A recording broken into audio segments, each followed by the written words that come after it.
This is The Joe Gaither Show on BamaCentral.com.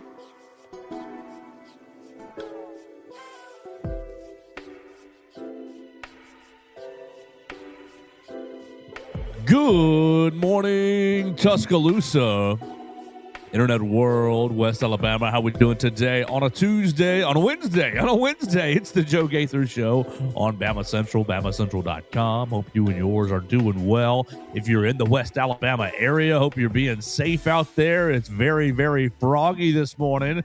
Pretty wet on the roads. Hope you guys are doing okay, staying safe. The program is brought to you by Derek Daniel State Farm Insurance. We're live in the Derek Daniel State Farm Insurance studios. You can call Derek for all your insurance needs at 205-758-3391. Like a good neighbor, Derek Daniel is there. You want to make sure you're properly insured. We want to make sure you have great auto insurance, especially on days like today where people are slip-sliding around. We appreciate Derek Daniel for hosting the program. Call him at 205-758-3391 for all of your insurance needs. We're also brought to you by Purple Turtle Roofing. You can call Purple Turtle Roofing for a free roof inspection today at 877-787-6635. Call them for your residential roofing needs, your commercial roofing needs. If you just got a trouble spot on your roof that you want to get looked at, they'll come out and give you a free roof inspection at 877-787-6635. Purple Turtle Roofing. We're going to have a lot of fun today. We appreciate everybody joining us on the BamaCentral YouTube channel right here on the BamaCentral Facebook page. Keith Connell joining us on the YouTube channel as well. Roll Tide. Hey, gang, to you, Keith Connell. Appreciate everybody joining us. We've got a voicemail. You can call on the voicemail machine at 205-462-7340, extension 800. Our man Cam Metzger left us a voicemail. We'll get to that fairly soon. We'll have our man Mason Woods in here. You follow him at MAWoods_ on the Twitter machine, writing all things recruiting for the Walsh Writing Network, covering Alabama Crimson Tide on SI, Vanderbilt Commodores on SI, Missouri Tigers on SI. You doing Miami yet? Miami, it's thankfully coming. It's coming. Yeah. Go Hurricanes. So Mason's going to be covering four different colleges here on the Walsh Writing Network, all their recruiting. And it stays at 4. Yeah. And right now, I mean, all the recruiting is portal. Completely dead. It's portal. Yeah, it's been a really slow week. I feel like I'm not doing anything. I feel like I'm just waiting on an email or something that says you don't work enough. But like you said, I mean, it is a very dead time for actual high school recruiting at the moment. It is basically all transfer portal stuff. So, I've been helping out the Vandy guys getting transfer portal stuff.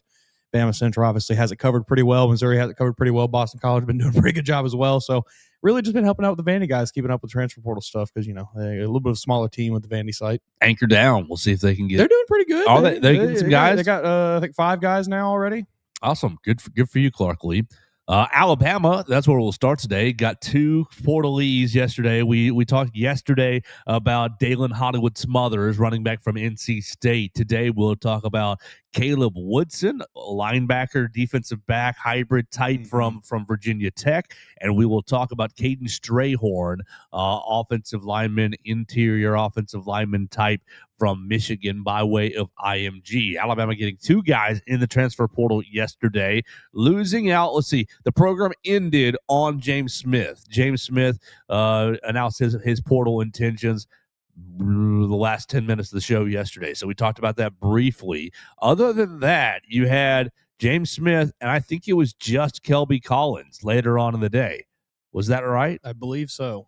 I've got it pulled up here, and I think that's the only new one I'm seeing. You did have Olasa Lennon officially commit to Kentucky. Oh, okay, good for him. I missed that. I missed that. I think that was the only other one you probably saw. Joe Ionata went to Georgia Tech. Went to Georgia Tech with Jalen Mbakwe. Yeah. But yeah, it looks like that was the last one as of yesterday was Kelby Collins, which it's a tough one also. Yeah, that makes the Bandit position pretty tough in 2025-6. So really, because you lost LT out of eligibility. All right, good job. Good luck in the NFL. You have currently lost Keon Keeley. I do think that there is a re-pursuit of Keon Keeley happening at the moment, but I don't know how successful that's going to be. And then you got Jordan Renaud, who filled in a good bit here and there, and he's still on the roster, and Kelby Collins, who's in the portal. So 3 of your 4 big contributors at Bandit this year are all off the team, 1 out of eligibility, 2 in the transfer portal. And so you are looking at Jamarian Lath, or excuse me, not Jamarian Lath, you're looking at Jordan Renaud. You're looking at Jordan Renaud really taking on that role all by himself right now, for now. And you've got a lot of, I think you got a lot of guys in this 2026 class, but they're all freshmen who are Bandit type players. I think Kamarian Johnson is a Bandit type player. I think Nolan Wilson is a Bandit type player. So I think you're looking at this freshman class and saying which one of you young pups can step up ASAP. Otherwise, your Bandit position, you're going to have to be going. This Devin Tompkins is more of a James Smith 3 technique type defensive lineman. Yeah, I guess he could play a little Bandit, but he's more of a 3 technique type defensive lineman, transfer portal candidate out of Southern California. So gonna be interesting to see what happens at the Bandit room. My guess is they saving all this money. Oh, we didn't pay you Keon Keeley. We are not paying you Kelby Collins. All our LT Overton money is back in our pocket. We're gonna take all this money and get. I mean, if I were Courtney Morgan, the plan would be to take all this money and get 1 premier player to play Bandit. You gonna get who you gonna get? Damon Wilson in the portal yesterday. Simeon Rice. You're gonna get Bruce Irving. Fellow from Tennessee hit the portal last night. Javon Curse. I'd love Javon Curse. Yeah, any of these 3. One of the greatest Titan, maybe the greatest Titan. One of. He's in the top 5, 3. Certainly. Yeah, for sure. Yeah, I have no idea what I would go after, because I do think there are good options out there. Like I said, I mean, I don't know if it exactly fits 1 for 1 here, but I mean, you know, just as of yesterday, you had a few big time defensive linemen hitting the portal with, Damon Wilson from Missouri, and then this fellow from Tennessee last night, Jordan Ross. Got options, I guess, out there. I like the Jordan Ross option. I do like the Jordan. I'm not as keen on Damon Wilson as I think a lot of people are, just because of the age. No, and I think that you're going to pay him too much also. Yes, and big time bag chaser. Big time, I'm just in it for the money type fella, and I'm just in it for the sacks type fella. He is a sack mercenary. Yes, I don't want to and sacks are very valuable. Awesome. I mean, we needed that. Nice high draft pick. We needed that this year, but really the Bandit position asks you to do a lot more than just, hey man, it's 3rd and 10. Yeah, I don't know that 9.5 sacks next season is going to be worth $6 million or whatever you'd probably have to pay him. It's 3rd and 10, and you haven't done anything on first. Like your teammates helped you get there.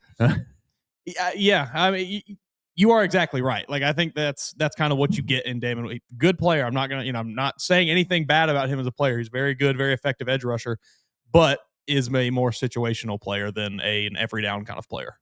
And I don't think that Alabama is in a position to be paying premium for situational players. No, not at this point. I think a lot of the transfer portal action that you've gotten right now out of Tuscaloosa has been hey man, we're reducing your contract because you were not a high level player this year. I think that's it's a good precedent to set, I think, as a staff, as an organization, basically, because that's essentially what it is now. It's not even, they are closer to the NFL than they've ever been, and you kind of have to run it that way. So that's a smart move. I know in the short term, it's not exactly, it doesn't look great because you got all these kids leaving, but if you can kind of, especially when it's a year-to-year contract. Yeah, like if you can make that the standard and, you start getting kids that come in expecting, okay, I'm going to get paid this much, but if I don't produce, they will either usher me into the transfer portal or they'll cut my pay. I imagine that's a pretty good motivator. Yeah, I think I think it's the right move when you're going year-to-year contracts, because unless you can, you can't, unless you can get a kid to commit for 3 years, then we can pay you. We can pay you X chunk of dollars and prorated across the 3 years or whatever. But you see what's happening with Washington's quarterback, Devon Wilson? Gosh, yes, he commits to return to Washington, $4 million a year, or whatever. And Lane Kiffin says, "Well, we got 10." Yep. And now Washington is like trying to take legal action against him. They should. Yeah, they should. It's never a great look. Just like Georgia definitely should. Yeah, just like Georgia took legal action against Damon Wilson. Like, if you're going, it's fine if you don't fulfill your contracts have to mean something. Right. you don't get the whole pay Mhm. if you leave a year into the 3-year contract. You get 1 year of that pay, and I'm cool with that. Like, hey, you were there a year. If you signed a 3-year deal for $900,000, then here's your 300, and go find you a new school, buddy.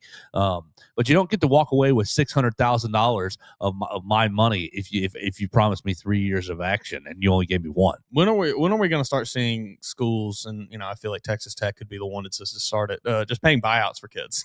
Just being like, oh, you signed a 4-year deal at Georgia? We'll pay the rest of it. Come on. They will. They definitely. I mean, will. they might be doing it right now. Honestly, it just gets worse every day. Lane is in a terrible situation, but he did it to himself. Yeah. He was so sure that he could get half of Ole Miss's roster, and that could be his baseline block. Or Them boys did not like him when he left because he handled it like a total. Burned a lot of bridges. Yes. Oh, gosh. And I also think that they do really like Pete. How could you not? I mean, I'd like to play football for Pete Golding. He seems like a fun coach to be around. We're just going to crack some heads and drink some beers. All right. I mean, it's great. I think he is, I think any of the players that were even on the fence after this playoff run, they're locked in with Pete Golding. Yeah, I mean, Trinidad saying that he's coming back to Ole Miss if they give him another year of eligibility. Keelan Lacey re-signing with Ole Miss. Really, you had Lane Kiffin, who I think he was Trinidad number 1, Brandon Swordsby number 2, and then when Trinidad says, "Okay, I'm staying at Ole Miss because it's the right thing to do," agree. Feel like Ole Miss really gave me everything. I owe them another year. Funny how that logic works out there, Lane. So he stays at Ole Miss, and Brandon Swordsby goes from Cincinnati to Texas Tech to own 3/4 of an oil field. Yeah, I guess so. And he's all sitting there like, well, who's going to play quarterback for me? Sam Levitt. Oh, wait. Michael Van Roten, right? Michael Van Buren transfers out. Of LSU. You saw Sam Levitt was in town yesterday. Yes, but apparently Levitt is rubbing people the wrong way. Oh, interesting. I mean, I think it's crazy that they even brought Levitt in as basically just a chip, like a bargaining chip, to because they are pursuing this Damon Wilson from Washington. Right. From everything I have seen over the last 24 hours, they are very heavily pursuing that quarterback from Washington. And just stringing Sam Levitt along, being like, well, you're a placeholder if this falls through. I would love it if they ended up with a deal either with this young man from Washington or anybody and have it blow up in your face. Like, just you paid a guy $10 million and he can't read a playbook, or you paid a guy $10 million and he's, in trouble in the Baton Rouge nightlife. Something controversial to where this $10 million deal that you're going to get is $6 million, whatever you're going to pay. That Raising Cane's money is going to start drying up quick. Yes, it's to where it's like whoever you chose, he's just a total troublemaker.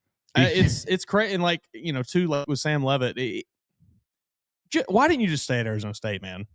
Like, he thought he could cash in. It's just so like it is all these agents giving these kids horrible advice. He is going. I mean, he's trying to take advantage of Kentucky last week. He was a top 3 quarterback in the portal. Basically, It was between him, Brennan Sorsby, and maybe one other. I don't know, whoever you want to mention in there, whoever you want to throw in. And it was like, all right, maybe I'm going to go to Texas Tech. Oh, nope, can't go to Texas Tech. All right, well, maybe I'll go to LSU. Oh, not looking like I'm going to be able to go to LSU. Oh, everybody else has already gotten their quarterback. Kentucky got their quarterback already because they passed on me after I told them no. Like, he's going to be left. I don't know that Arizona State's going to want him back. Dillingham will be like, you can come back for a cost of a scholarship. Yeah, you're probably right. Hey, we'll give you room and board and a scholarship, and you can come on back. You can earn your next deal, buddy. Your agent can handle all your NIL. You ain't gonna get any of this Sun Devil Trust money. It's just it really is, and I hate to be the like doom and gloom. College football's broken, because for so long I have been in the camp of like, just wait and see, folks. Just give it time; it'll even itself out. But I don't think it is. It really is just kind of getting worse, and it gets worse every offseason. Well, it's worse. It is, but it has to break to a certain point before everything starts to like click, and we still haven't quite gotten there. Like, what you're going to end up doing is getting situations where it's 2-year contracts. It's 2-year contracts. It's one-time free transfer. Yep. It's you get maybe graduate free transfer again, so maybe you can cash in again after you graduate. And that's a good point too. Is like, this is not. I mean, NIL is an issue. There's issues with it, but like, this is not an NIL problem. This is a transfer portal issue. This is a allowing players to transfer too much issue. It's not, well, all the money's ruined the sport. It's like, well, if they just couldn't transfer as much as they wanted to, this would not be an issue. Yes. If I couldn't get Mason Woods out of the transfer portal for my season next year, there's no reason why I'd be on the phone with his agent tampering. Exactly. Hey, Mason, you want to leave your school? You want to leave your program? Yeah. What you getting paid over there? $350? We'll give you $450. How about $450? $450 sounds like $550, $556, $650, $657. You know, just bring back the one-time transfer rule. Right. I like that's more than fair. And then say, if you want to transfer again because you hated it and you or you just think, hey, man, you think you're worth it. go sit out for a full season, see if you're still worth it after that. Yes. It's crazy. Yeah, I think that is like solution 1A, like your prime, you have to do this in order to fix college football. That would be, it just seems so easy. We'll give you back to the one-time transfer. You still get the one freebie. Yeah. You can take it whenever you want. Ideally, you could ironclad it to where you couldn't take it to your sophomore or redshirt freshman.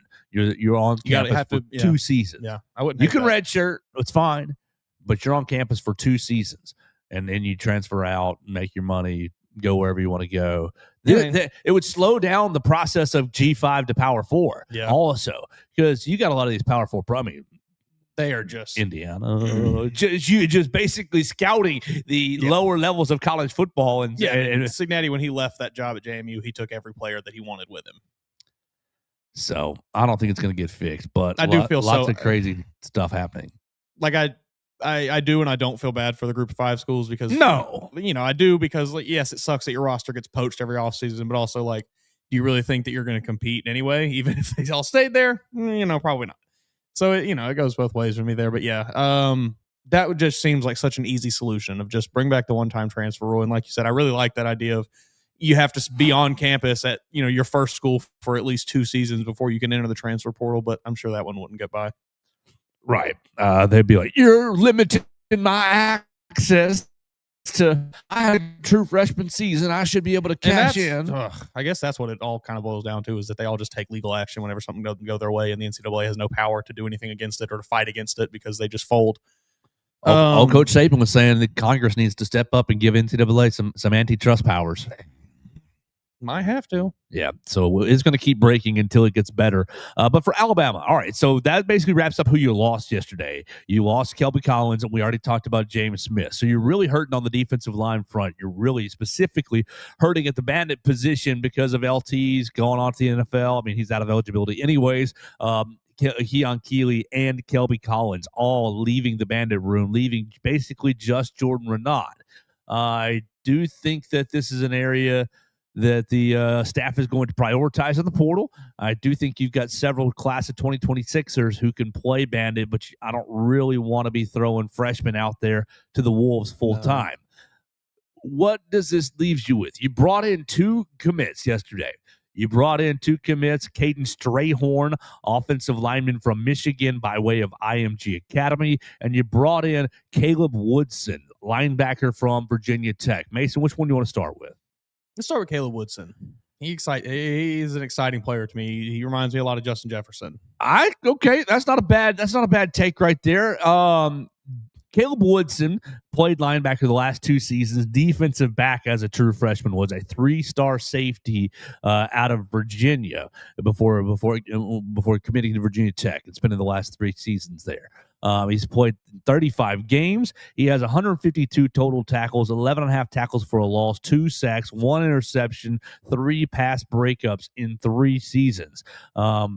This season was cut a little bit short due to a couple of injuries, but he did battle through injuries and played in 9 games. He missed middle of September, early October was kind of what he ended up missing. I think just from a character standpoint, he shows a lot of resilience, battling back to play for a Virginia Tech team that was bleeping awful. It's a very good sign that he was there for 3 years, I think. Right. 3-9, I think is what they were this year. They were bleeping awful. They were 1-8 in games that he played in. He missed 2 of their wins, but ended up playing for, give my all for the team, give my all for the Hokies. Came back to a fired coach's situation and still continued to ball out and played well. 58 total tackles this year, 2.5 tackles for a loss, no sacks, 1 pass breakup. Really, really tough to continue to clock in, honestly, at a school like Virginia Tech, who's 3-9 and firing their coach. I do think so. He jumps in the transfer portal and becomes Alabama's probably most experienced inside linebacker. Not probably, he is. Their most experienced inside linebacker in a room that has Caden Jones, now going to be a junior. You got QB Reese, who's going to be a redshirt sophomore. You're going to have Luke Metz, Duke Johnson, and Abdul Sanders all be sophomores because none of them preserved their redshirt this year. They'll all be sophomores. So you got 5 underclassmen. You end up Zay Hall from Hillcrest High School. You got Xavier Griffin going to play inside, going to play Wolf, going to play kind of everything on the defense. So you do have true freshmen coming in at inside linebacker as well. But right now, Caleb Woodson, I think you should take your pencil out, folks, and pencil him in as one of the 2 inside linebacker positions. Very Justin Jefferson-esque. Very he's just really rangy. I agree with that. I think that I think the former, the defensive background helps.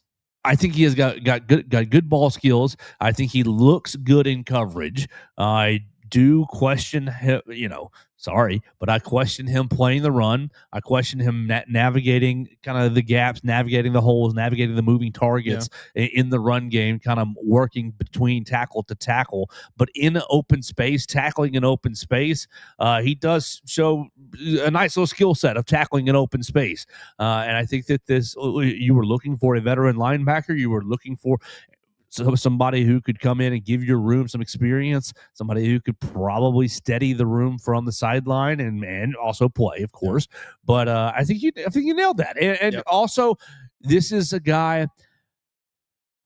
I'm just going to guess that I don't think they spent premium dollars on Caleb Woodson. I think that they obviously, he gets himself an NIL deal, gets himself some money to come here. But when you look at him on tape, it doesn't, oh man, that guy's a $5 million linebacker. It's not any of that. That's a pretty nice player. They probably paid, at a market value, right at market value for a guy like Caleb Woodson. And I think that allows you to allocate money elsewhere. Allocate money elsewhere. They did as well. They did also. I mean, you went out and got you an offensive lineman. Yeah. So let's just staying with Woodson. Okay. What do you kind of think that he's going to bring to the room? I mean, like you said, a veteran. He is the most decorated player in the room now. Basically, he is the only guy that he's the most experienced player you have at the position. Say what you will about Virginia Tech. Obviously, they were not very good. Terrible. He still played in the ACC, and say what you will about the ACC also, but it's still a Power 4 conference, and he's played high-level college football. He knows the ins and outs of high-level college football. Virginia Tech played some good teams last year, got beat up by some good teams. So I think he will know what it's like to, he'll be ready to play in the SEC. I'm not concerned really about him stepping in and kind of being shocked like you maybe would if it was a player from a Group of 5 school or even below that. So I feel confident that, like you said, he can kind of step in and just hit the ground running, basically, and step right into that role. Penciling him in seems like a pretty good move. Yeah, my other big take on him is that I don't think that his addition caps the growth of the young players in the room. I think that he's probably going to be your starter to start the year. But I think that there are still going to be opportunities for the 5 younger players to find their way on the field. Oh man, maybe this Woodson fellow is not an every down guy, because I don't know that he is. But I do think that he, much like you saw all 3 inside backers rotate throughout the year. Deontay played pretty much the whole year once he was really healthy. But you saw Justin Jefferson and Nakai Hill-Green really do a lot of rotating. I think you're probably going to be rotating those 2 spots a lot. Yeah, I would agree. I think kind of like you said, it's not, he's a good player, but you didn't go out and get the number 1 guy in the transfer portal or anything where, you're not going to get a guy that you are expecting to be this absolute alpha dog linebacker is going to be the best player in college football. You got a guy who, like you said, seems like a good player. Seems like he'll do well in this system. I think they can coach him up well, probably a bit more from where he is now and probably get a little bit more out of him.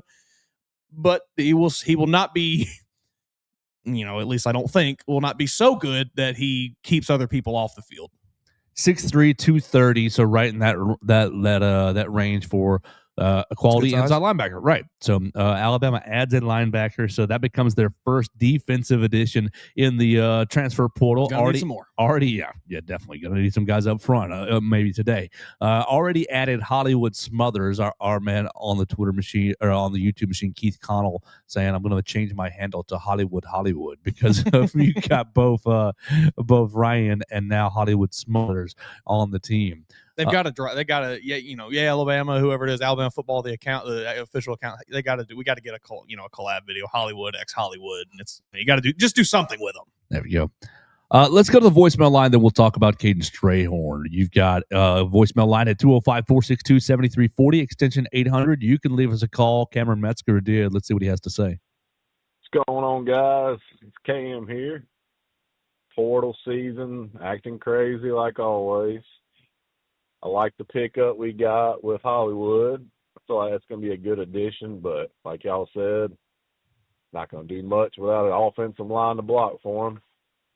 And there's a couple good players offensive line-wise in the portal, but other than that, I mean, there's really not much out there. Yeah, we can try to get some depth pieces like the guy from Mississippi State and LSU, but other than that, there's really not that much out there. We kind of just really need to rely on what we've got, talent-wise with Jackson Lloyd, and, of course, we got big Michael Carroll. It'd be a good get if we get that boy from Michigan. That'd be great. And then that Texas State player, I feel like he'd be good at center with Parker leaving. But, like I said, everything comes with a price, and I know how Bama likes to work within their budget and don't overspend. But if we were to overspend, we'll definitely be on the offensive line. But like I said, there's just really not much out there. But roll tide, guys. I believe in the staff. Courtney Morgan and all them will get it done, and just want to hear y'all's thoughts on it. Thanks. Cameron Metzger joining us on the voicemail line, 205-462-7340, extension 800. Mason, he's right. There's not a ton of, I want that offensive lineman. I want that guy. So you've had a couple pop up in Alabama. We'll talk about Strayhorn in just a minute. And they did get that young man from Michigan, as Cameron was alluding to. So we'll talk about him in just a minute. But just the concept of not a lot of linemen out there. Yeah, there's not a ton. I'm looking through the top 247, rankings here, and there's two guys on this list maybe that I'm pretty intrigued by. One of them, the Jacarius Peak from NC State, a tackle prospect, 6'4", 285.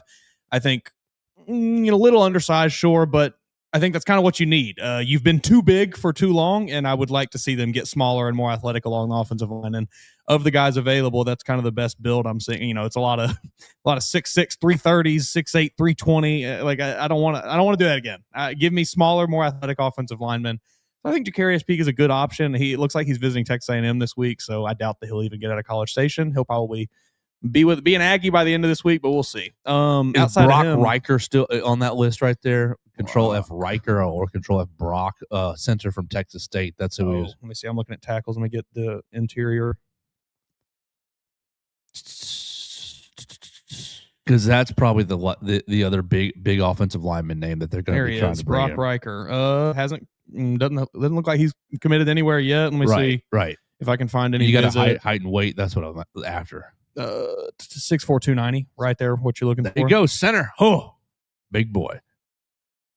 Yeah, I mean, I'm not seeing any. So you bring upcoming visits for him. So I think he is certainly wide open in his transfer portal recruitment. You bring in Brock Riker, and you're playing with Jackson Lloyd, Michael Carroll at the tackles. You're playing with William Sanders and Caden Strayhorn at the guard, and you're playing with Brock Riker as a center. I don't hate that. I like the way that sounds. I love. You saw Michael Carroll post last night. The right side locked down. Him and the former high school teammates, Caden Strayhorn and Michael Carroll. I think pairing them together will be really, really good as far as the things that we had issues with seeming like just not any cohesion along the offensive line. Guys stepping over each other's feet, guys bumping into each other, not really being able to sense what the guy to his left or his right is doing. That will help some of those issues just because of the familiarity there, I think. Exactly. So if you didn't see it or you're not following things, Cameron Metzger alluded to it. Alabama brings in the second transfer of yesterday, Caden Strayhorn, offensive lineman from Michigan, 3-star offensive lineman out of IMG Academy. What'd you have? 6'3", 6'2", 310. Is that what it was? 308, I think is what he was. But right in that 6'2", 6'3" range. I think he's 308, 310. And at IMG, he played right tackle a good bit, but went to Michigan and has played interior offensive line, center particularly. I'm going to be putting on the Cheez-It Bowl today to see if I can look at old Caden Strayhorn to see what we can see, because I know he played a good bit in the Cheez-It Bowl. Only 2 appearances this year for Michigan. They lost to Texas in that Cheez-It Bowl. So if you want to see that, was that the Citrus Bowl? The Cheez-It Citrus Bowl? Right. Yeah, right. Right. So you can put that on to watch him play against Texas to see what you see from him from the center position. I do think center is a possibility for him, but I think that you're probably going to end up sliding him into a right guard. And yeah, exactly. When you put him on tape, there's not a lot of when you just type him into Google, you type him into YouTube, a lot of his IMG highlights come up. Not obviously 2 games of Michigan, barely played. He's going to be a redshirt freshman, so he's going to have 4 years of eligibility left. But when you put his IMG tape on, you see a lot of the same things. I mean, it's very clear to me that this young man and Michael Carroll were coached by the same guy, because it's the same yes, it's the same finishing, it's the same physicality, it's the same explosion off the ball, it's the same. I'm resetting the offensive line, the line over there. They both play right up until the whistle and then a little bit more. So perfect. That's what you need. You've missed the nasty streak in Tuscaloosa for 3.5, 4 years. Do I think this guy's going to be an all-pro, all-SEC player? No, I think that's crazy to think. But I think as far as the effort goes, as far as the style goes, you're going to get somebody. You remember William Vallejos, who had played center, who was probably 275. No, I mean, but yes, it was nasty up front in the middle. I don't know if he's going to be William Vallejos level of nasty, but I do think he's got that character. You've lost that in this Alabama offensive line. I know you love your boy J.C. Latham, but you got a bunch of patty cakers, bunch of, hey, I'm so big you can't get around me type, instead of the old DJ Fluke or Chance Warmack taking my shirt off in the middle of a drive, pounding my chest. You got a bunch of cats out there. I mean, this ties in perfectly. Clinton Dix, the director of player development in Alabama, has been on a tirade in Twitter the last 24 hours talking about this exact thing of, y'all see all these names in the transfer report. I'm not losing sleep over any of them, whatever it was. I don't remember what the exact words he said. Very close to that. Was basically what he said, And I mean, he's responding to people who are, well, what about this guy? What about that guy? And you saw, in 3 games? On 3 plays? Watch the tape and you'll see why he's leaving. And that's the attitude. That's the attitude you got to have. And he last night posted the video of the old Coastal Carolina coach, who I can't even remember his name now, but we don't want no cats looking at themselves in the mirror, looking at their armband. That's what you've had on the offensive line for Alabama. You have had, really, Brailsford was the only one that I think had that dog in him this past season. But outside of him, you've had a bunch of cats who are looking at themselves in the mirror. Oh, do my tattoos look cool? Oh, do my wristbands look cool? Oh, do my armbands look cool? You have not had any bit of that. Grit your teeth, and I'm going to just dominate the man in front of me. And I think you maybe bring a little bit of that in here. What did we ever learn about Landon Dickerson off the field during his time here? It was a football guy. I'm gonna put a 2x4 tire. What was it? A train tire on as a bumper. I got a hot tub outside. Or you was remember? a cold tub. During COVID, he built his own workout facility at his house, at his rental house in Tuscaloosa. It shipped in thousands of dollars of workout equipment and had the guys at his house to work out. That you haven't had any of that. Yeah, what was the most prominent things that we heard about this offensive line? The crispy package was, I want to have my own cologne. I got to be smelling right, if I'm not smelling right. And look, bring me back to the days where offensive linemen wouldn't shower for a week before the game. Yes. Give me 5 dudes that smell like ass and dominate the guy in front of them. I'm just going to whoop somebody's butt today. That's all I care about. Don't brush your teeth all season. No deodorant for the offensive line. I want them. I just want 5 fungus nasty coming off of them. MFers. Just nasty fungus coming off of them. That's what you need. I want the quarterback to be scared to go under center because he thinks he's going to catch something from the center. Is your skin growing mold there, son? Maybe. I don't care. Got to block this guy. That's what you need. So I think that at least this Caden Strayhorn guy is a nastier type player. Yes. And I think you should expect him to be rotated into this offensive line. I hesitate to even say starting at right guard because of the way that the offensive line was handled this past year. But I do surely we can't see that again this season. Oh, surely. Please no. I mean, like I don't know. I wouldn't think that was a pure Kapilovic call. I'm sure that Kalen DeBoer and Ryan Grubb had a lot of say in making sure that happened. But like we have to hope that was just because they knew as good as the rest of us did that, all right, we don't have 5 good offensive linemen. We have like 8 okay offensive linemen. If they ain't missing at least one tooth, they can't be on the offensive line. Agreed. Says Ollie Woods. You're exactly right. Just somebody smiling, Yeah. I don't need all my team. I don't look, Caden Proctor, thank you for your service. I would like to not have another offensive lineman like Caden Proctor. Caden Proctor and he's a cat.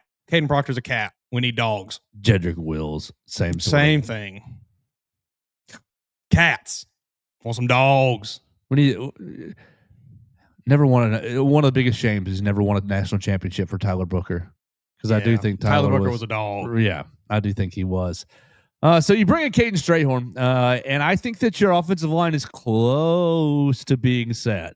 I think you're looking for one more quality player. Really, look, if you can find 2, if you can find another tackle, like that's going to really help things out.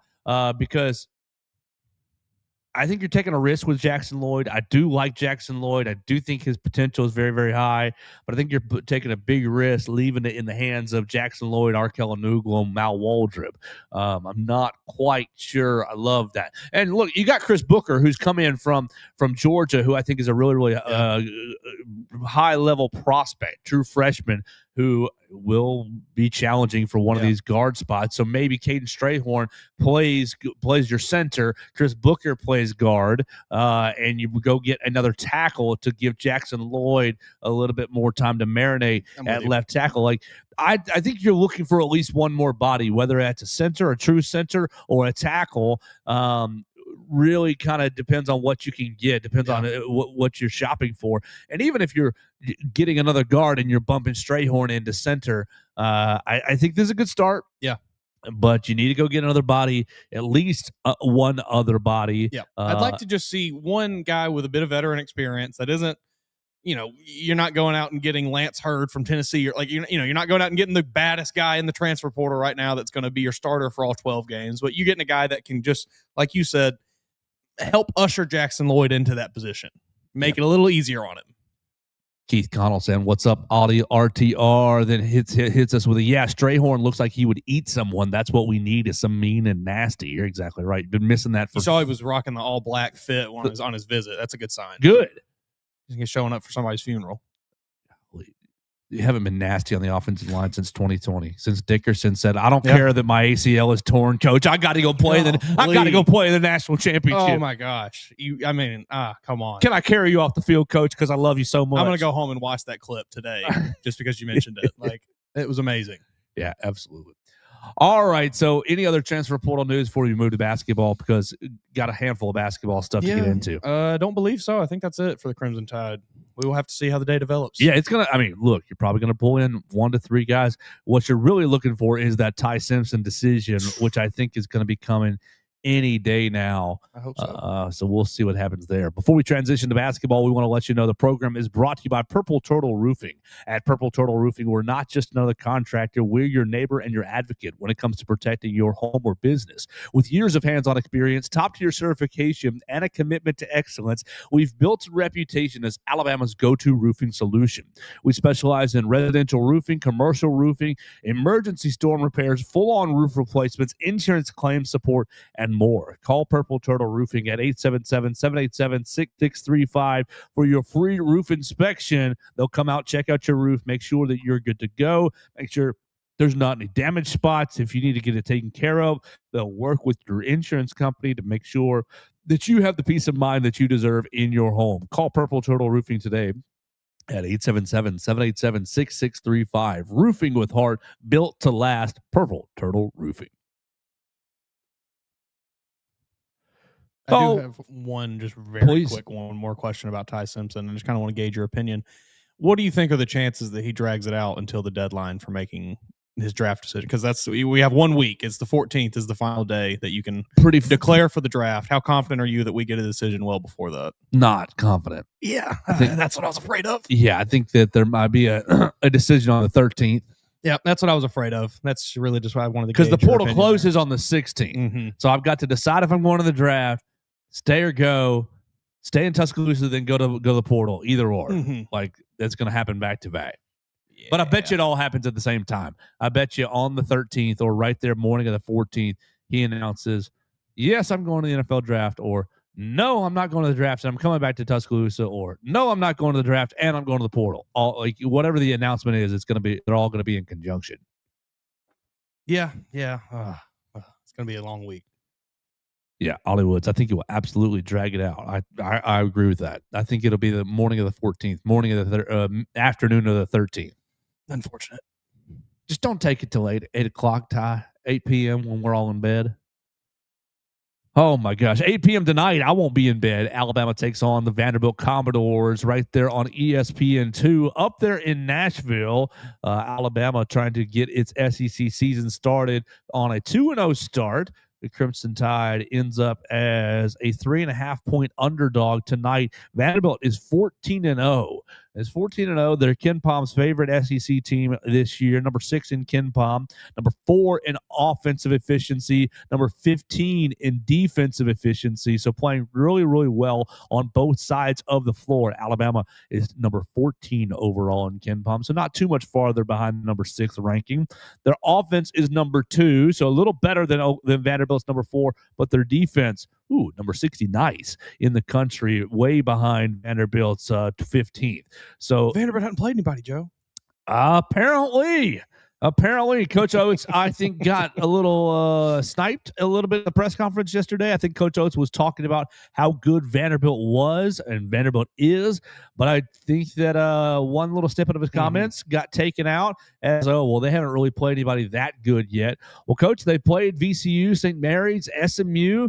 Let's see. Their highest rated Ken Palm win is SMU. I think they've played good teams. I don't think they've played great teams. St. Mary's, is the highest rated. St. Mary's at 28 is their highest rated Ken Palm win. SMU 31, VCU 40, UCF 45, Wake Forest 63. So beating South Carolina, who is pretty daggum bad for the league standard, 83-71 on the first night. And Lord Kenneth Pomeroy is projecting Alabama to lose 92-85. Wow. I think Vanderbilt's good. I think Vanderbilt is good. I think Mark Byington's a great coach. I am in complete agreement. I think that what Nate Oates said was correct. I don't think they have played the same caliber of schedule. Ain't played nobody, Paul. But I still think that they're a very good basketball team, and I think they're going to give Alabama some fits. I still think Alabama can win this game. I don't really think there's anything. I don't think there's anything that Vanderbilt does that is, it's not like how we felt going into, Arizona, where it's like, oh, you're just going to get dominated, and that they're bigger than you, they're stronger than you, they're more athletic in the paint than you are. But I don't know. I still feel like Alabama can win this game. I think it will be close. I think Vanderbilt will give them some fits in this game, but I think.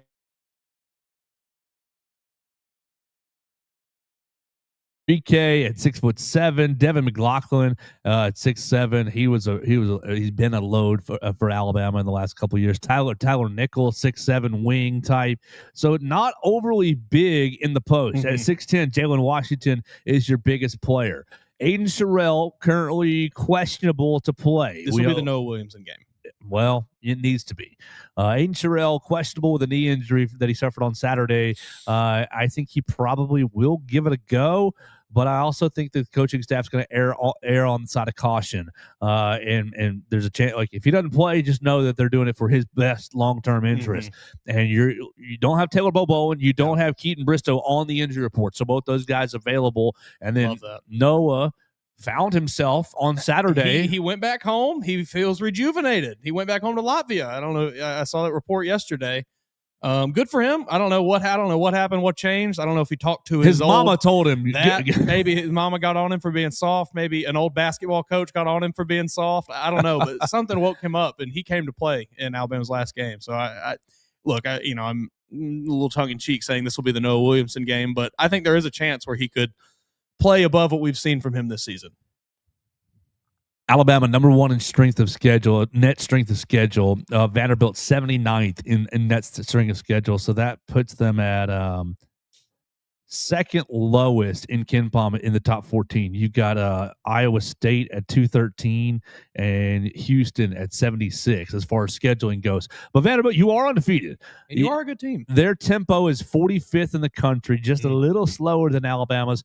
My biggest fear with the Crimson Tide is the rebounding issue. Yeah. And as you're looking at Vanderbilt in the front court, Jalen Washington and Devin McLaughlin are tough guys, big, tough guys, seniors. But at 6'10", I'm not feeling bad about Keaton Bristow and Taylor Bobo and rebounding against that. I love what we saw out of Noah Williamson on Saturday, but I'm not at the point where I'm like ready to count on it. I'm right. I mean, yeah. You could very likely he'd go right back to being the Noah Williamson we saw for the first 10 games of the year. Yes, exactly. Go out, give me. But you never know. 6 points. Is that too high? 4 points. 4 points, 5 rebounds. 6 is rich. 4 points, 5 rebounds. That'd be his best stat line this season. 4 points, 5 rebounds, 1 block, 1 steal. In 3 minutes. 7 minutes. But yeah. 3.5 in the first half, 3.5 in the second half. I'm with you. I don't think that, kind of like we were saying, like I don't think this Vanderbilt team poses any obvious they just play hard. They just play hard. They play well. They are coached very well. They're just a good basketball team. But Alabama is also a good basketball team. And I don't think that, if anything, I think Alabama has the physical advantage in this game with the size they have down low, and especially getting Bobo and Keaton Bristow back for this game. So I feel pretty good that Alabama can get a win here. Yeah. So you look at their guard play. Yeah, I tell you, it's not LeBaron Philon and Aiden Terrell. Exactly. Or Aiden Holloway. Exactly. So I like Tyler Nickel as a wing type player, good shooter. Are you going to play on defense? Are you going to play defensively? Are you going to rebound? If you're going to do those two things, you're going to be in this game, and you're going to give yourself a chance to go to 2-0 tonight. I don't know if this spread was what? What did I just do? 92 to what did I just say? 92-85? 92-85. That's 7 points. That seems a little high. Seems a little disrespectful to the Tide. I got to be honest, Ken Palm. Yeah, come on, Kenneth Pomeroy. We got to be locking in at 92-91. You saw what they did to Kentucky. Kentucky's bad, but you saw what they did to Kentucky. Kentucky, not good. Let's see. It makes me so happy. They have us losing to Vanderbilt and then winning 1, 2, 3, 4, 5 in a row. Okay. Before losing to Florida. Yeah. Then going on a pretty big win streak, losing to Tennessee. Florida looks a bit flawed this season. They've picked it up, but they beat Georgia last night. Yeah. Is that really saying that much? Georgia was starting off pretty well, top 25 team. Yeah. Didn't play anybody either in the preseason. Exactly. I don't think Florida is as, right now at least, I don't know that they're at the same level they were, when they finished the season last year, where it was just like, I can't imagine any team in college basketball beating them. Yeah, well, their guard play is not nearly the same as Walter Clayton Jr. I think that they are vulnerable this year, a bit vulnerable this season. I definitely agree with that. I definitely agree. And Georgia had one of their better players ejected kind of earlier in the night against Florida.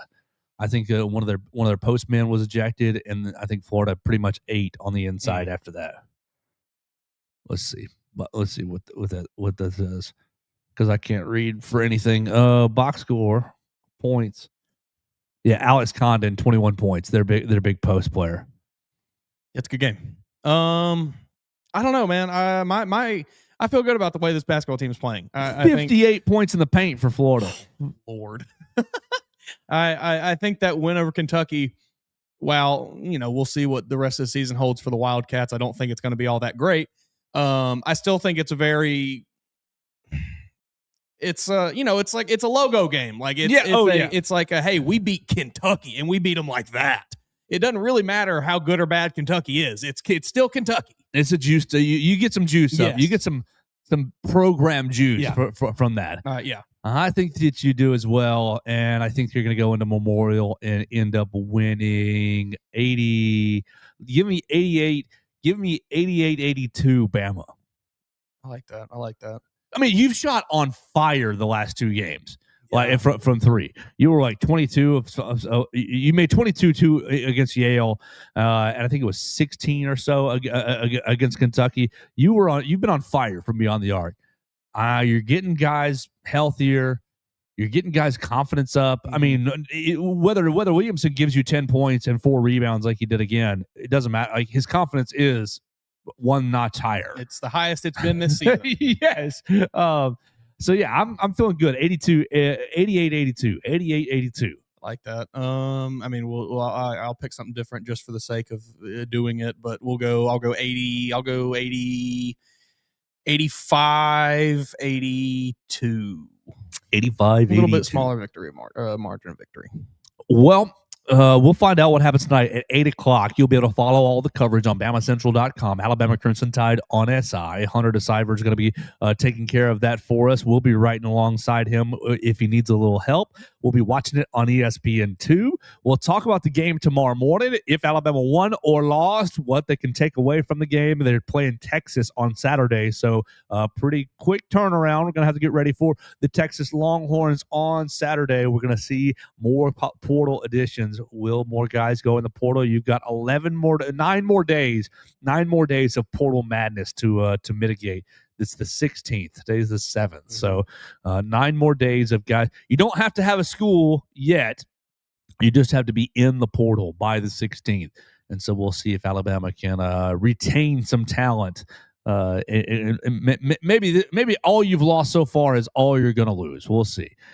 You did have the initial rush yesterday, pretty slow with just James Smith and Kelby Collins. So we'll see if that can. We're seeing it, dwindle down. Slow on down. And we'll talk about it right here on the Joe Gaither Show, right here in the Derek Daniel State Farm Studios. Big thanks to Keith Connell and to Ollie Woods for chiming in on the comment section today. Big thanks to Cameron Metzger for calling us at 205-462-7340, extension 800. We appreciate that so much. We appreciate everybody who's listening to us on Apple Podcast, Amazon, Spotify, all your favorite podcast platforms, BUBBL, Red Circle, wherever you get your podcast. You can find the Joe Gaither Show on Bama Central, and you can find us tomorrow right here on BamaCentral.com.